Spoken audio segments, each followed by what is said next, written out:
3 families living on Hill Air Force Base say their kids were pulled off a youth football team because of a mistake that wasn't their fault. Tonight, they're sharing their story with us, and we're also hearing how the league is responding. Yeah, this all started last year when Clearfield City stopped sponsoring youth football. That left more than 100 kids without a place to play. 3 of the boys from the base found a team in Ogden, but it turns out no one noticed that violated the league's rules until it was too late. This is my jersey that I only got to wear one time. 13-year-old Xavier McDaniel gained over 100 yards in a season opener with the Ogden Wildcats back on August 21st. Turns out that was his first and last game of the season. I am upset.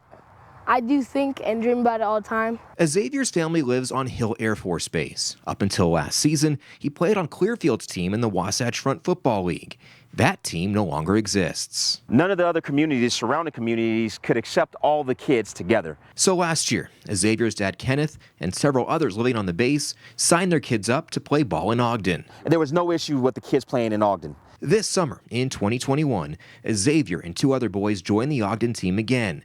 They went through training camp and won their first game, but as they were preparing for week 2, they just took us down. They were told to get off the field. Everybody knew where those kids were registered at. They just waited for the opportune time, and that's where the maliciousness comes into play. This is why the boys from Hill Air Force Base could no longer play in Ogden. The WFFL bylaws. The document finalized on June 30th lists Hill Air Force Base in the boundaries of Layton.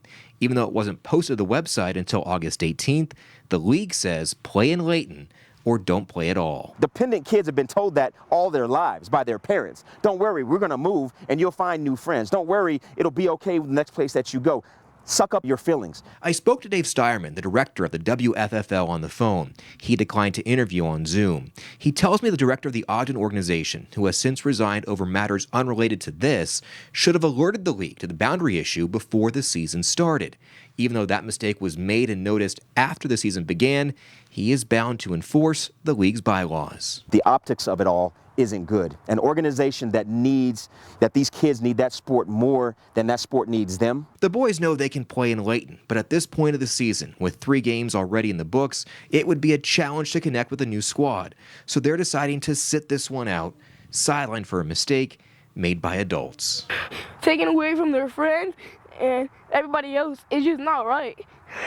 Like, I'm only 13 and I just want to play football and do my dreams. The director of the league says they will welcome the boys with open arms if they decide to play in Layton. That includes allowing Xavier's dad to be on the coaching staff and covering the cost of their fees. The league also tells me that about a dozen other boys from Hill Air Force Base are currently playing in Layton without an issue.